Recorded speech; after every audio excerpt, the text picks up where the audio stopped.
Now it's time to introduce our keynote. Professor Dan Hill is Director of Melbourne School of Design, the graduate school in the Faculty of Architecture, Building and Planning at the University of Melbourne. A designer and urbanist, Dan's previous leadership roles included the Swedish government's innovation agency Vinnova in Stockholm, Arup in London and Sydney, Fabrica in Treviso, the Finnish Innovation Fund SITRA in Helsinki, and the UK's Future Cities Catapult and BBC in London. Dan is also a visiting professor of practice and advisory board at UCL's Institute for Innovation and Public Practice, a founding member of the Council on Urban Initiatives, and on the advisory board for Open Systems Lab and Scientific Committee of Urban AI. That's a lot.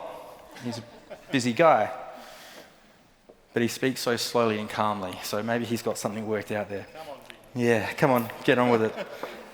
Dan was one of the inaugural design advocates for the Mayor of London and a trustee of Participatory City Foundation. He is the author of the books Dark Matter and Trojan Horses and Design Emissions. Friends, Professor Dan Hill.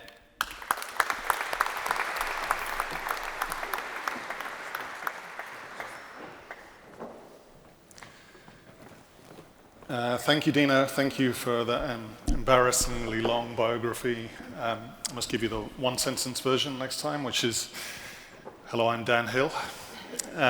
Thanks for having me here. I'd also like to pay my respects and acknowledge the traditional owners and custodians of the land on which we're here today, and also the land on which I do my work back in Melbourne, usually the Wurundjeri Woiwurrung people at the University of Melbourne campus anyway.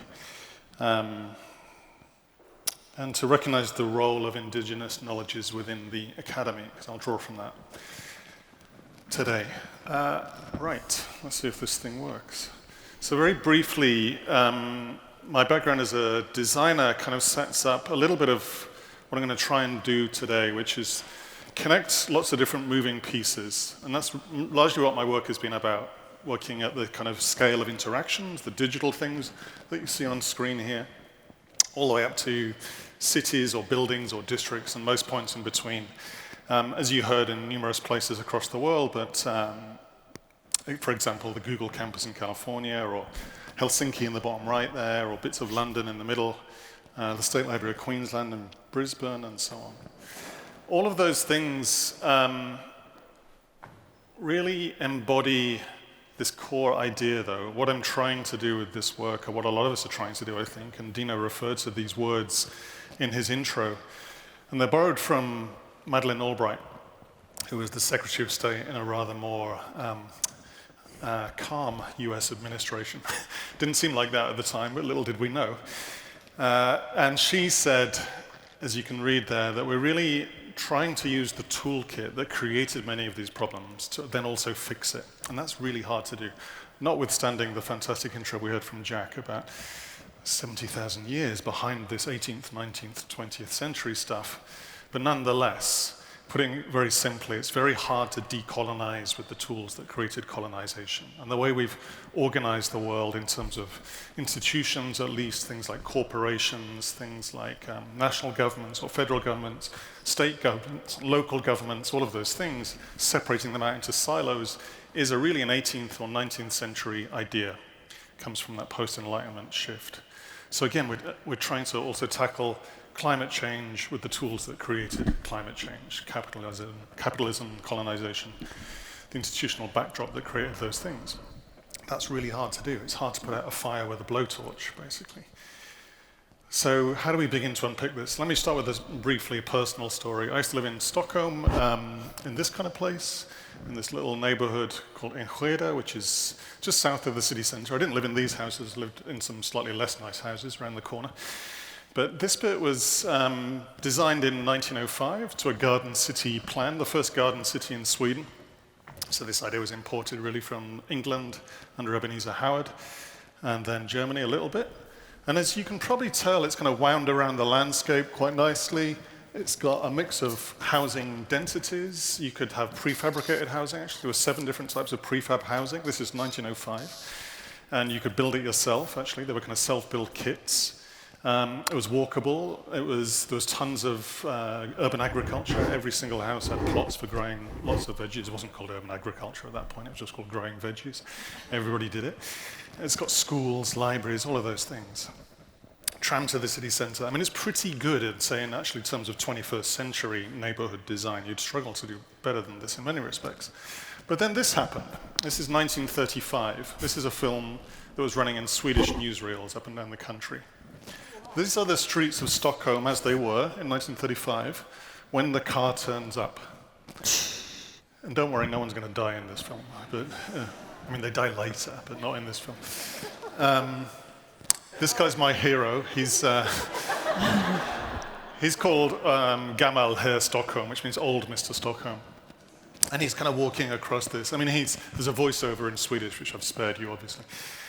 He's walked that way for 60 years. He doesn't say why he should stop now because of this new technology. It's called the cars, right? So this is the big tech of its time. The car is like, Google and Facebook and YouTube and OpenAI and things like that now. This is the technology coming in at this point. Again, this is like artificial intelligence turning up a couple of years ago with ChatGPT. This is the equivalent back then. And you've got to think, well, Stockholm's been around for about 600 years by this point as a city. Since about 1400, it's been there. For 600 or 700 years, the street has been public space. It's had kids playing, it's had people selling stuff, theatre, commerce, exchange, arguments, love affairs, everything. It's all been going on in the street. And then all of a sudden, within about 2-3 years, things change quite radically when this technology comes and people say, okay, enough of that. And if you didn't guess, this was a public information film basically telling people to get out of the street. So in Swedish, in the top left corner, de som går i vägen means those who get in the way. So this film is basically telling you to get out of the street now. It's no longer a place to have a chat or for kids to play. It's a place for car traffic. That's it. So all of that complexity was reduced down to one thing, as a corridor for the private car.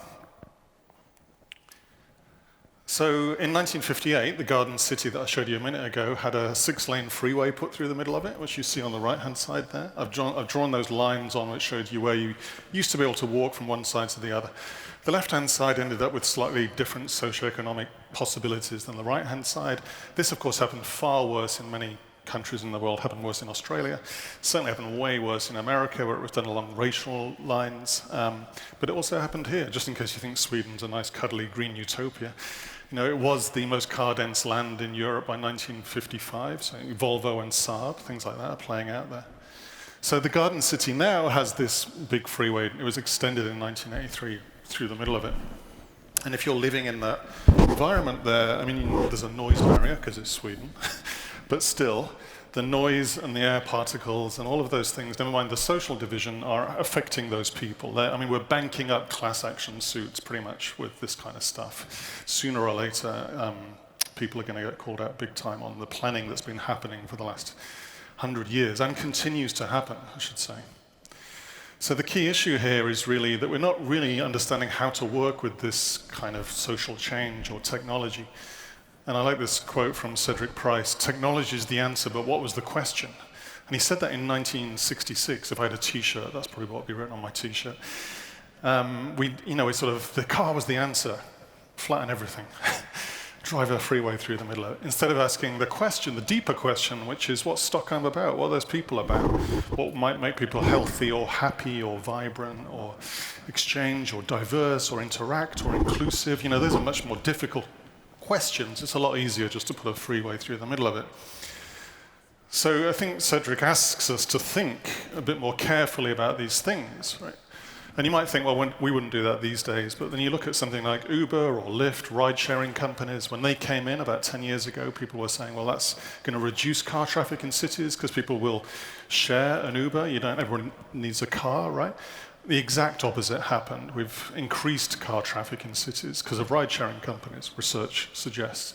Places like San Francisco, which already had a problem with car traffic, 40% increase in congestion. And as you can see on the right-hand side there, a direct link between those ride-sharing companies and then deaths and air pollution and traffic congestion, all inequality, all kinds of things. And you think, well, why is that? It should be for ride-sharing, right? Well, you think, if I pull out my phone now and pull up Uber and call a car to the front there, it'll be maybe 3 minutes away, or let's say 2, maybe 4 maximum, right? How does that work? Well, it's because it's incentivizing drivers to be circling around just in case I pull out my phone. If we all did that right now, we would cause clearly absolute chaos in probably the entire state. I'm suggesting we don't do that, to be clear, but we could. And the reason is because the system, from a system point of view, is a system for putting drivers on the streets. From an individual point of view, it works really well. Clearly, for me, it would work perfectly in a sense. How is it possible? It's not possible. So this is our dilemma from a design point of view. We can make things for individuals, no problem. That's easy. Certainly for someone like me as well, a privileged white middle-class man who can afford a smartphone, things like that. I'm in the middle of town, so that works. Much, much harder to make a public transport system where you have to make it work for, let's say, an elderly person on the edge of the city on a Sunday morning and make that the same fare as a 22-year-old in the middle of the city on a Friday night. That's much more challenging. This is why public sector work, public service work, is far more innovative than private sector work, with all due respect. It's much harder to make transport for London or for Adelaide than it is to do Tesla or Uber, but we tend to valorize the latter over the former. But they're picking the easy bits. Again, they're picking the left-hand bit of that diagram. Make it work for me as an individual. Interaction design can do that really well.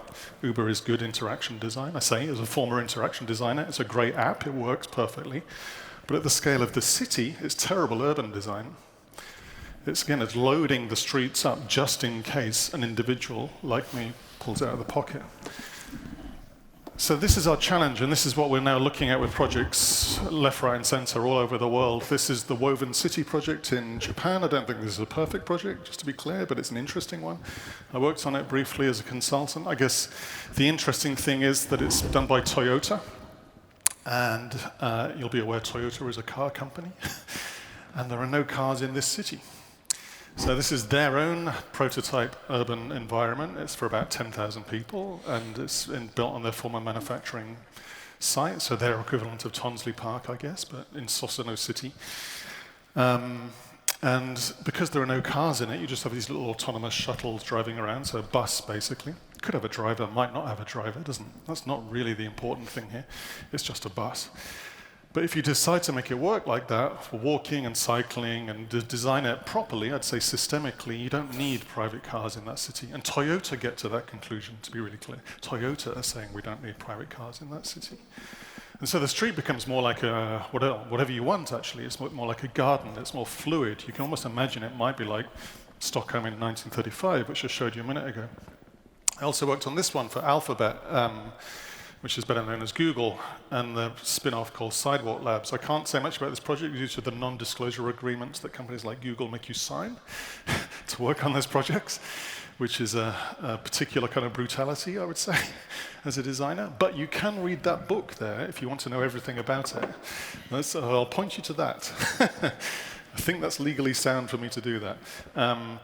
It's a very good book about the complexity of that project from a political point of view, actually. This is Google effectively trying to run a city and buy a chunk of Toronto to do that in. Of course, that didn't work, which is probably not a bad thing. But from the urban design point of view, at least, again, just crashing it down to this technical question, again, you could make a street that was without cars. Again, there were no private cars in this city either.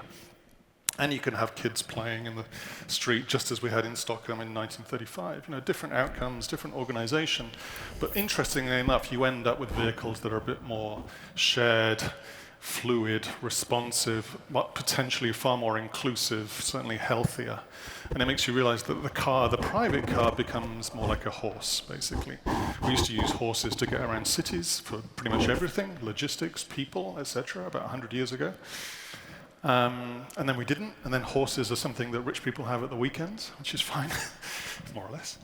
And maybe that's the same with private cars. The private car just becomes something to do at the weekend, to go for a drive in the country, completely fine. But to make a city move around, it makes no sense at all. So these, in a funny way, these projects, even though they're coming from tech companies or big companies like Toyota, you end up at the same position. And how would you do this kind of balancing act of individual and collective and so on? Well, this is one example, nothing to do with me. I just, and I know the folk who did it, which is the Oslo bike sharing network in Oslo, Norway. This is not a typical day in Oslo, to be clear. This is like the one weekend where you could film it like this.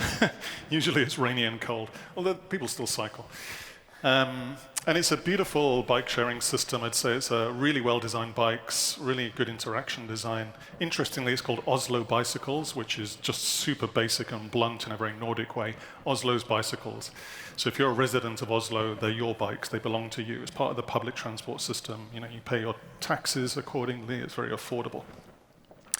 In London, the bike sharing system is called Santander Cycles, which is because it's sponsored by the big Spanish bank, Santander. So you think, what's my relationship with that as a Londoner? It's very unclear right away. It's this kind of Santander is a nice town in northern Spain or a big Spanish bank, but what's it got to do with London? Not much. People tend not to take as much care of those bikes. The maintenance cost per capita for the bike sharing scheme in Oslo is way less than London's. And I think partly it's to do with making these links between you as a person or a citizen or a resident and the wider city in this subtle way. But anyway, it works really well as a system. The really powerful bit for full Nordic brownie points is that the maintenance crew on the bike sharing scheme has recently released prisoners from Norwegian jails. So before a prisoner is about to be released, when they've done their time, they are trained to fix a bike. They go straight then into a meaningful job in public on the bike sharing service, fixing the bikes. So it's part of their reintroduction into society. The repeat offender rates for Norwegian prisoners are, you know, through the floor. They're absolutely at the bottom. Places like the UK, where I'm from, much higher. America, much higher again. Numerous reasons why, not just the bike sharing scheme. It's the social justice, the criminal justice system, the way the prisons are designed, all kinds of things. But I do think this is interesting that you don't have to do this, right? Like a maintenance crew for a bike sharing scheme you could get from anywhere. You could get students to do it relatively cheaply. But to think across sectors, to think of it systemically, to say we could use this to embody social justice or criminal justice as part of our solution to this very mundane everyday operation, I think is really beautiful, actually. And it means cutting across silos, it means cutting across national justice system down to municipal transport system, and recognizing these are all the same thing, they're all the same system. The way we design public transport speaks to what we are as a society, speaks to whether we're inclusive or not, whether we're democratic or open or not, or we're prejudiced or not. All of those things come out in the way we do public transport, just as we do with public space, public housing, all of these things. So it very simply connects citizen, service, city. I mean, maybe I should say resident there, but citizen in Norway just means somebody who lives in the city. Citizen, service, city, and beyond, they're sort of connected up and down those scales. You could go with society, environment, further to the right-hand side, if you like, if this is the widening scale. And I'm asking designers now, and others, I guess, all of us, to think up and down these scales, to recognize the decisions we make at that very small scale of the bike or the app, are connected absolutely to wider societal scale things, whether it's the idea of society, or whether it's literally the material involved, or who gets to ride on it, or who doesn't. All of those things are absolutely connected in the same system. And we can understand that and use that powerfully, creatively, positively, like I just showed you with the Oslo one, or we can use that carelessly. So this is a way of thinking within strategic design which goes back a while now, and L.L. Saarinen, about 120 years ago, who's a Finnish architect who designed that lovely train station, said this: always design a system with the next larger thing in mind. So design a chair in the context of the room in the house, and so on. And keep thinking through those scales. He was particularly good, as many of those architects were at that point, about thinking of the relationship even between the door handle and the wider city plan, and connecting those up. So again, these kind of, in my funny diagram, these kind of scales start connecting, which means we can start thinking about design disciplines connected up and down those scales. Now, please don't be offended, designers in the room or architects in the room, if you see yourself in one of these spheres and argue that I'm not in that box. He's putting me in a box. It's like, I'm not saying that. I'm just saying this is a very sketchy, loose diagram. Architects tend to work at the scale of buildings and things around them, just to be clear. Urban planners tend to work at the scale of systems, like public transport or district scale stuff. So obviously really good ones do roam about, and I guess that's my point. The diagram is something we can move around here. And our job is to connect up these conversations, to ensure that we're aware of these interactions with each other. The strategic designer is down at the bottom there. I'm just putting it down at the bottom to be not hubristic about it, essentially just say the job isn't to do all of those things, it's to just make sure there's a connection, there's a conversation going. A bit like the conductor of an orchestra is actually not that important in a way. Benjamin Zander, the conductor, very famous conductor, says, my job is to make other people more powerful. And the first violinist is probably the most important thing, or whoever it might be. It could be the percussionist, depends on the music. The conductor makes no noise whatsoever, but they're responsible for the overall conversation, if you like, between all of those instrumentalists. And so that role of organizing, orchestrating, making sure it works. I mean, you could also, if you don't like classical music, I used to play central midfield in football, English football, I'm talking about actual football, sorry. That's also about all of those moving parts. You're not the striker, you're not the person actually getting all of the glory for scoring the goal, but you're responsible for getting the ball moving and probing and thinking and connecting and organizing in that sense. There's another thing here which is going on about these different scales, and I'll just play this clip. Hopefully we can get the sound in the video for this one. And trigger warning, there's some mild swearing, so listen out. You hungover? Just saying, you look like shit. You know what you need at a crime scene? Rubber gloves. Soft eyes. Like I'm supposed to cry and shit? You got soft eyes, you can see the whole thing. You got hard eyes, you stand at the same tree, missing the forest. Oh, Zen shit. Soft eyes, grasshopper. So, like I said, swearing, but they're police detectives in Baltimore, so, fair enough. This is from The Wire, where I get most of my good design theory from. It's a police detective show. And Soft Eyes is doing a couple of things there. I suppose what the police detective Bunk is saying, that the soft eyes means zooming from the particular back to the general, so like from the tree and then zooming back to the whole forest. So that moving backwards and forwards between, again, the bike and society is this kind of soft eyes maneuver, a bit like blurring your eyes and not getting too obsessed with the particular detail, but trying to see the bigger picture as well, at the same time as dealing with the particular. And that's really complex. But the other thing that's going on there is soft eyes as opposed to hard eyes, I guess. So when you're a detective, like he is, not that I know, but I imagine, because I've watched it a lot, looking at the body on the floor, you're doing ballistics, forensics, stuff like that. Where did the bullet come from? What angle? Is it a .22? All of that kind of stuff that they do, all that funny stuff that police detectives do. That is science, essentially. That's a hard eyes question. You're sort of limiting variables down and constraining things, trying to understand that. But then you're also, as you can imagine, trying to think, well, who is this person? Who are they connected to? Who are they? Who are their mates? Who do they fall out with? Who are they in love with? Who's in love with that? What's this neighborhood about? What's this place about? Those are soft eyes questions, far more qualitative, social, cultural, emotional, spiritual, whatever.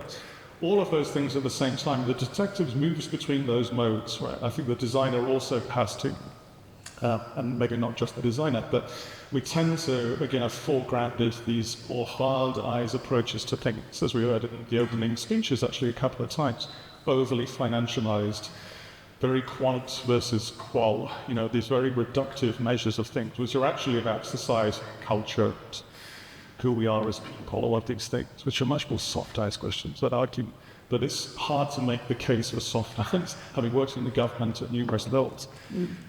Even in the private sector, I worked in Arup many times as well. You're often in a room when people, and it gets very quickly reduced down to the, let's say, the hard eyes method and that word. So why we point our soft eyes out right now? Well, all of these words just say, as you heard from the Deputy Premier quite rightly, we're in a mess regarding climate. The thing that we might not have heard enough about, even from the Deputy Premier, but all due respect, I thought it was a fantastic speech, was the built environment's role at the core of that. So we've picked off a lot of the easy stuff, to be fair. We're switching, slowly illustrated, from coal-fired to renewable. We're switching very slowly from fossil fuel-based cars to electric cars, things like that. Those are the easy ones, to be really clear. The much harder one is digging out the built environment sector. The cement, steel, concrete, all of these things are by far the most extractive sector on the planet, by far. And now we don't have many good solutions to, or not the easy ones anyway, not the ones our supply chains have been optimized around. And it says in the top right there, the global north is particularly responsible for this, so Australia is part of that second most damaging fossil fuel exporter in the world after Russia. So we've done most of the damage, and as a wealthy country, therefore, we have to try harder than others. So we have to actually raise our bar and go well beyond what other countries will be trying to achieve. And at the bottom right there, just put this on the table, our housing targets are not really helping at this point because they are seen as separate to the climate targets they would seem. And as I made the point a minute ago about even with the basic mundane idea of the Oslo bike sharing scheme, a maintenance crew can also be criminal justice and social justice, right? If we make our housing targets be really Clear, we put a massive dent. We blow our entire carbon budget as a country just on that housing under current business as usual conditions. And we're doing that in a country where we have at least maybe 1.2 to 1.5 homes with at least 3 spare bedrooms, at least 150,000 empty homes as well. So we're more than enough already. Most of it in the right places, just before you accuse me of saying, yeah, but they're all in the wrong places. Most of them are in the right places in terms of where people might want to live. But so clearly we're not making those homes actually to deal with the housing need or demand. We have very little understanding of that. It's mainly supply side, it's not demand-led at all. We're making mortgages, not homes at the end of the day. We're making financial instruments rather than places to live. That is a conversation about housing and social equity, but it's also a conversation about carbon. We have to see that as the same discussion. And it's not just about carbon, it's also about biodiversity and landscape and so on. So the great Australian feminist geographer Val Plumwood came up with this amazing phrase called shadow places, which are the places that this stuff comes from. This stuff being my coat, this glass, this is, Dina pointed out it's not real marble, but looks like marble. Whatever's in there, probably concrete or cement. That comes from places like this, whether it's lithium or sand or iron ore. They're usually from the global south, and they're not just shown, again, in the carbon emissions. These show up in destabilized livelihoods, destabilized ecosystems. The amount of sand being dredged to make concrete is hugely damaging for river systems and ecosystems all over the world. We will not recover from that. They're not easy to put back together anytime soon. And you might think, well, we can innovate our way out of that. Yes and no. So the book on the left-hand side, I fully applaud Saul Griffith's amazing book on electrifying the United States. He has a version for Australia, because he's Australian. He's done the maths for Australia as well. Just shows we need to electrify everything. I sort of agree.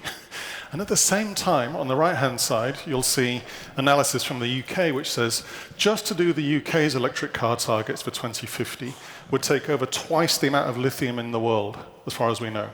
The entire world production of neodymium, whatever that is, I think it's important for electric cars. 12% of the annual emission of mixed copper, twice the amount of cobalt. You can read it there for yourself. You'll get the actual numbers, rather than me trying to remember. So that's just to do the UK. That's not looking at Australia's targets, Nigeria's targets, America's targets, Japan's targets, right? So we just do not have enough materials, and we're not looking at that globally. We're looking at it still through, again, these almost 19th century nation-state lenses. The UK policy is this. I'm just going to reduce the variables down to that, and I assume that's a policy. It's really, really careless.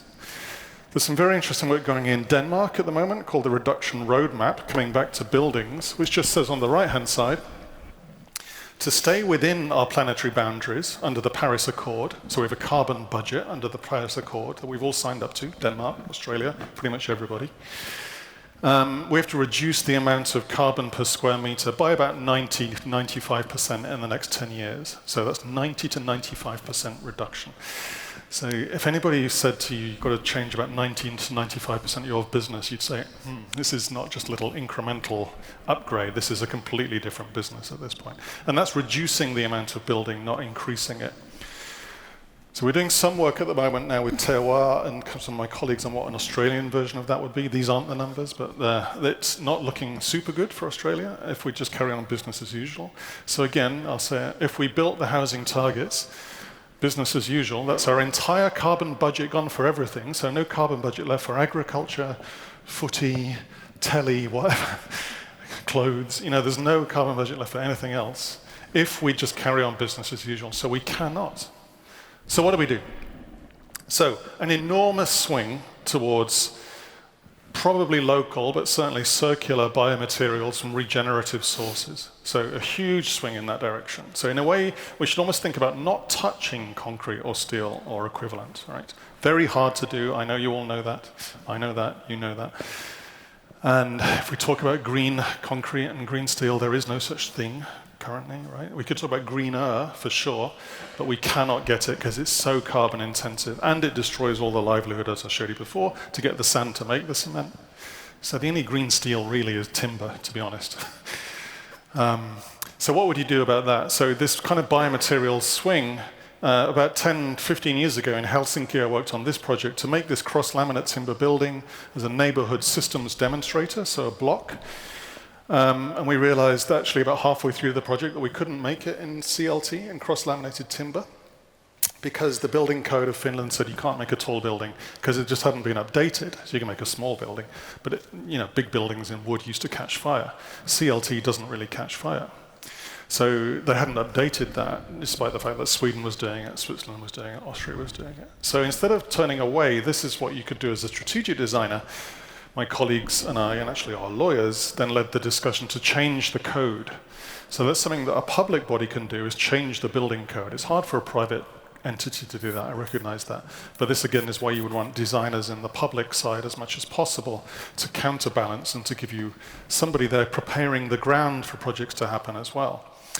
So changing the building code meant that we could make our building. It's the one with the yellow balconies in the front. It never turns out like the render, as you all know.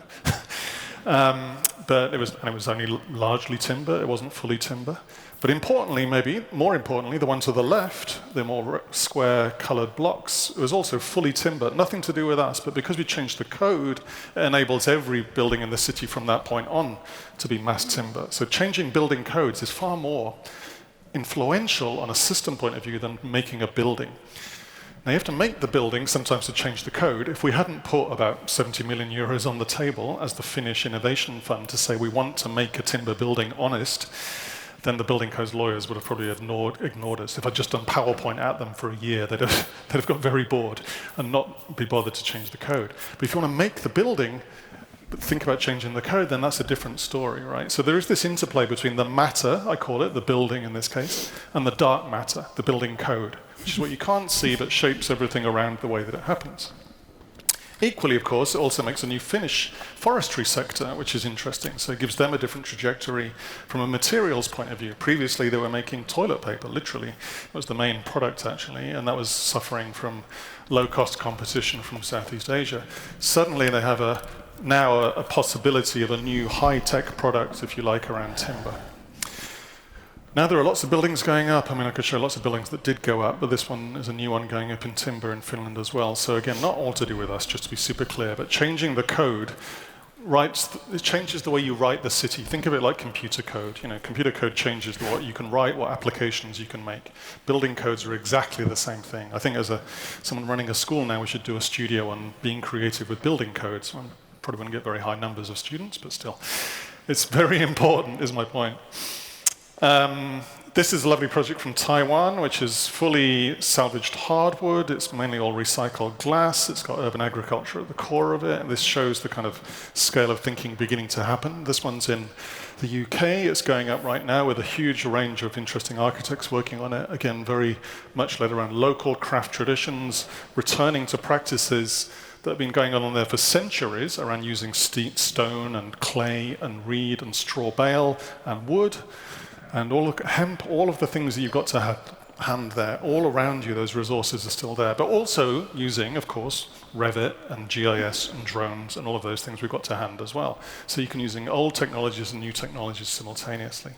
Material cultures, I think, are one of the most interesting UK-based things. This is more of an advert for them, just to go and look at their website.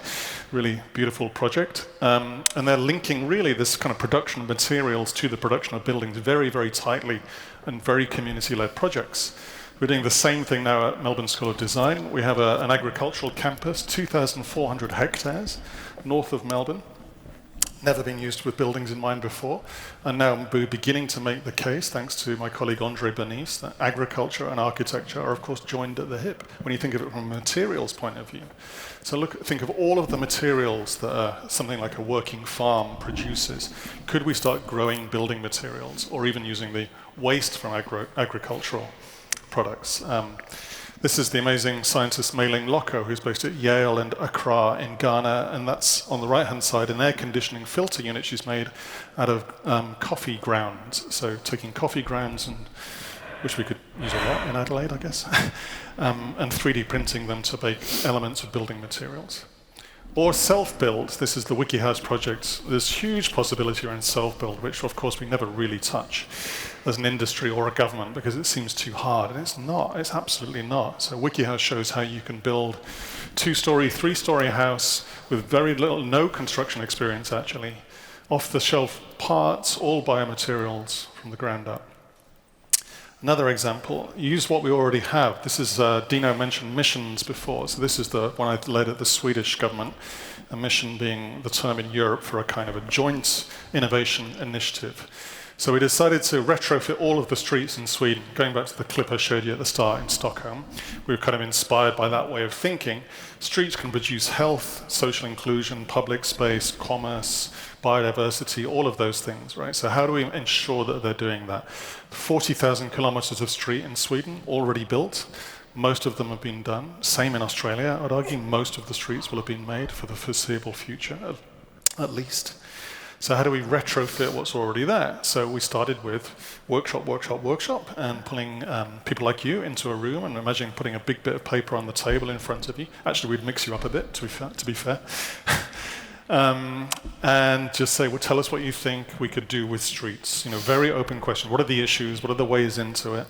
And you might have somebody from a micro-mobility startup, or Ericsson or Volvo, or as well as the bored-looking guy is a municipal transport planner. Sorry, but he was a very nice guy. I just got him at a bad point, but he was instrumental to the project. Did the same thing at the high level. So that's the Swedish Prime Minister on the left-hand side and the Swedish Health Minister in the middle, running a design workshop with them as well. You can completely do design workshops with anybody because everybody understands everyday systems. We encounter them all the time. We're in them all the time. It only becomes problematic for us when we break that into things like a Department of Transport separate to a Department of Environment, separate to a Department of Health. You know. In reality, the world isn't like that, and we live in that world, and we understand it on those terms.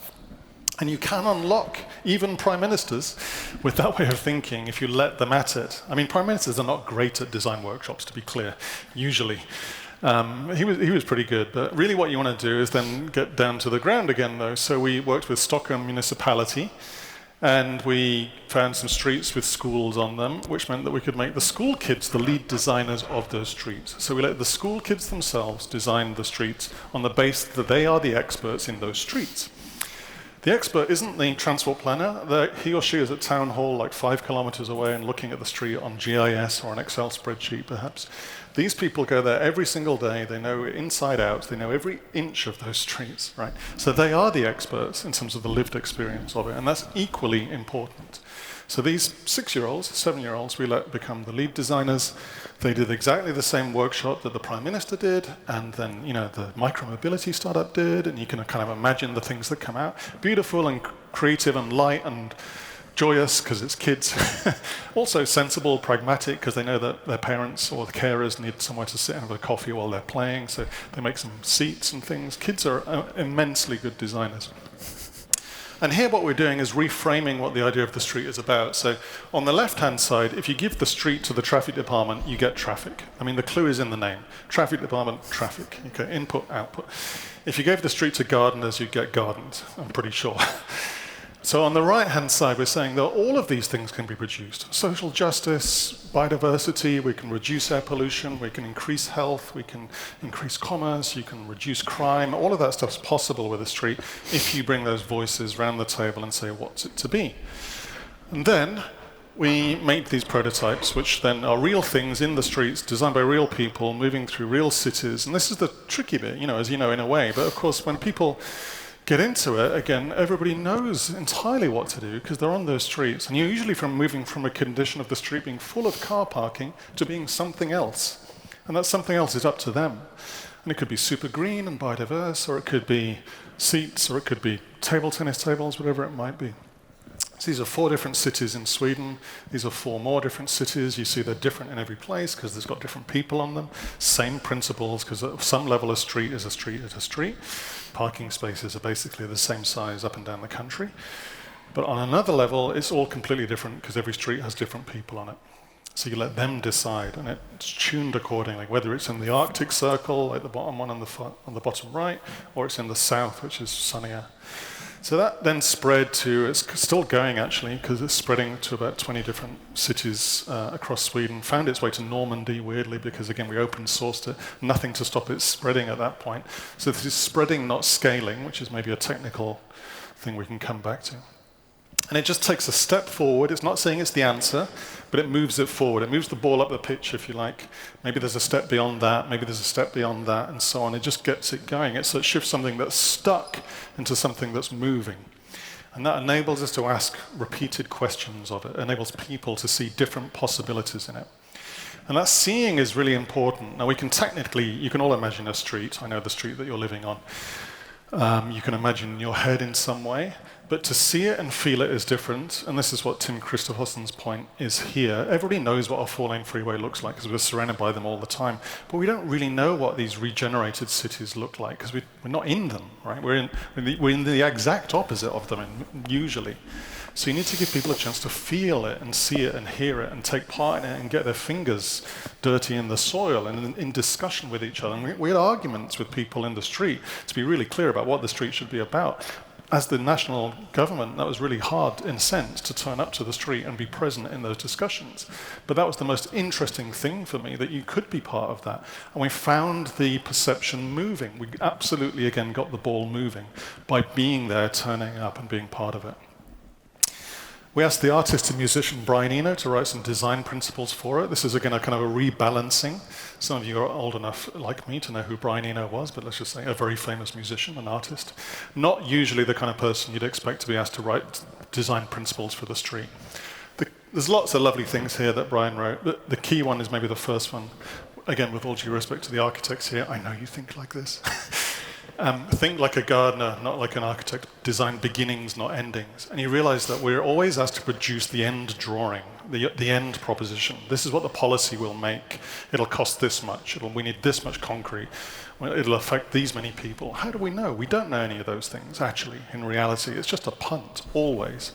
And it's incredibly complex when it's dealing with cities and people and communities and diversity as we have now. So to think about the beginning and make that as good or as positive and progressive as possible, and then stay on board. Anybody here who has a garden knows you can have a plan for your garden, but nature is going to happen. And so what do? You go back and you tend it and you move something around and you say, well, that didn't work there, and then you try it over there. That kind of practice is anathema to contemporary policy making. It's exactly the kind of practice we need now. And it's exactly the kind of design practice I think we need as well. So we called this the idea of the 1-minute city in response to Paris's 15-minute city. This is the city outside your front door. This is the one that you live on, basically. You know your neighbors. You know the person that runs the coffee shop. Or you know the person that runs the school across the road. Or you might do, or you could do. This is something you could be involved in. We're not asking you to solve the whole city, not even the whole district. We're just saying, this is the bit you can be part of. And you can take care of that. Like if I live next door to Amelia and we decide to grow tomatoes together, that's something we can have a discussion about. We don't need to call the Lord Mayor or the Deputy Premier here to check that, in theory. Actually, maybe we do, but we shouldn't need to, is my point. That can be a participative discussion, right? The risk is minimal. And this 1-minute city is then full of lots of different things. That previous slide I just glossed over was Tokyo. Just in case you're thinking, well, this is all very cuddly and Swedish, and they've only got small cities. Tokyo is the biggest city in the world. It's 37 million people, and that's pretty much how Tokyo works. Super local, highly adaptive environment because there is no on-street car parking in Japan, and there hasn't been since 1965. You can't park your car on the street. That's it. So that enables the street to be fluid and full of possibility. And, works because of culture and numerous things. It's not just the regulation, to be really clear. But imagine then the possibilities are endless. So that, that in the top left there, that can't happen in Melbourne, where I'm currently from, because there'll be a car park there. In this case, that could happen, or it could be a plant, or it could be a sofa, or it could be whatever. And that's also to do with the way you size the vehicle. So it's not just spatial and architectural, it's also to do with recognizing the system again. So all of these vehicles in Tokyo, what I call these small vehicles of Tokyo, are super small and cuddly little Japanese vehicles. You know, even if logistics vehicles are this particular class called K class, but everything else is at that scale because it enables that fluidity. So in this diagram, on the left-hand side there, you've got your 1 minute there. Again, the individual or the small decisions at the scales of streets, maybe, 50 people, 100 people, things like that. The decision-making culture is participative. So on the scale of things like a bike or a veggie garden or something like that. On the right-hand side, you have big complex systems at the scale of a city, the 60-minute city, 120-minute city. When you get up to a city of 5 million people or thereabouts, you need a subway. 3 million people, you need a subway. So that's a representative decision-making culture. That's why we have things like mayors and officials and so on to make those kinds of decisions, because that costs $500 million. You can't get it wrong. It might take 10 years. That is absolutely a slower moving question, and the risk is enormous. So we scale those things up and down, and you have this interesting interplay in the middle where these systems meet, which is complex. But this might open up a way of thinking that allows us to think about where we can take our hands off, and we're engaged as citizens, and where otherwise we need more representative cultures based on these different scales. And again, just in terms of scale, this is Shanghai, again, one of the biggest cities in the world. This is a school pickup happening in Shanghai. I was there about a month ago. Pretty much everything now in Shanghai is all electric, but most of it actually is these small vehicles again. And again, this is an enormous city, super advanced, hyper-technologized. But you see bikes, like normal push bikes, or you see electric bikes of all different scales here moving all the time. And the street is actually very quiet because there's no engines, noisy engines. And it's the air pollution is not a thing because everything's electric, essentially. And it's got this lovely kind of fluidity to it. Again, it's a bit more like the street of Stockholm that I showed you from 1935, as things are constantly moving and there's this constant flow to it. It's actually very safe. In Australia, we are not in that position. So we have our SUV addiction is off the charts, and it's the opposite of those vehicles I just showed you, as you can tell. So every single car in the top 10 sold in Australia now is an SUV. And that is an anomaly globally, just to be clear. Like in the top right-hand corner, you see that chart? That's transport emissions. And we are going backwards on that. Every other country has been going the other direction, including countries that are a bit like Australia, I suppose, like Canada or the US in terms of their urban form. So it's not just we say, well, we've got this big country and there's lots of space we need to get to. That's not true, actually. And you realize that we've been buying this idea that the car adverts will sell us. Everybody really drives around cities, not all the time. So this is not a reality, as we know. So I'm not, this is to do with aspiration. It's not to do with reality. But the Australia Institute are very clear on the impact of that. That's costing us way more, and it's way more fossil fuels. So it's increasing our living costs, and it's increasing our fossil fuel addiction. We're not getting anywhere near any movement on that. They call it big dumb cars, basically, says the Australia Institute. And importantly, perhaps most importantly, in the bottom left, the impact on safety, and particularly safety for children, is appalling. SUVs are absolutely killing children. So we have to be really clear about this stuff. I'm sorry to be quite so blunt about it. There are other ways of doing that. So the project I showed you is one of them. 15-minute cities are a great one. Barcelona is doing amazing work there. Like cities a bit like Adelaide and other Australian cities all over the world are beginning to shift that. There is absolutely nothing technically to stop us doing that. So to think, so what does it say about our culture that means we're not doing that at the moment? And that's what we need to call out. And it's something I think Dino talked about briefly, about responsibility here and a collective responsibility.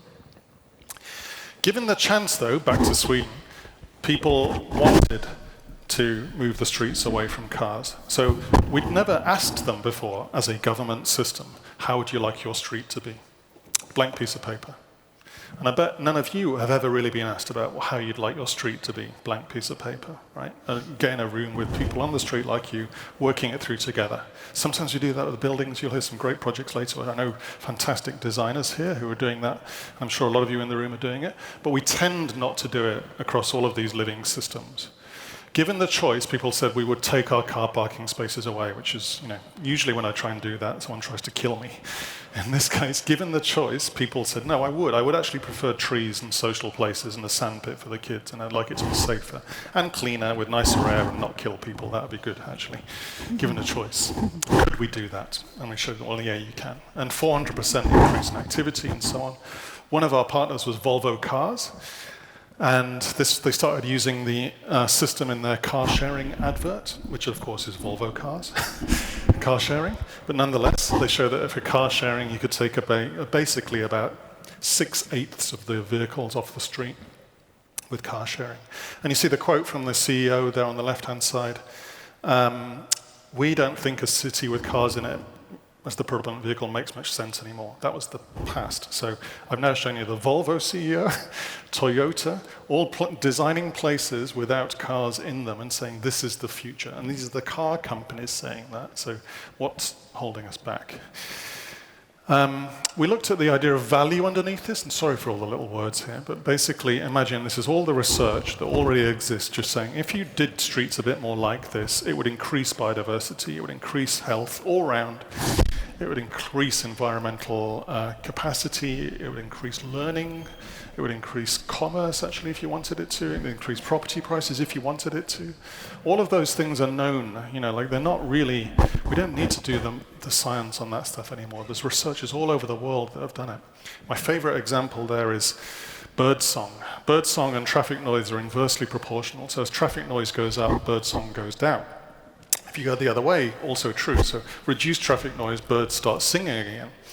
Now, birds start singing must be fairly locked in deep into our lizard brain in some way, because as soon as we hear a diversity of birdsong increasing, we recover from sickness quicker, our health and well-being improves radically across multiple different indices, and you feel better.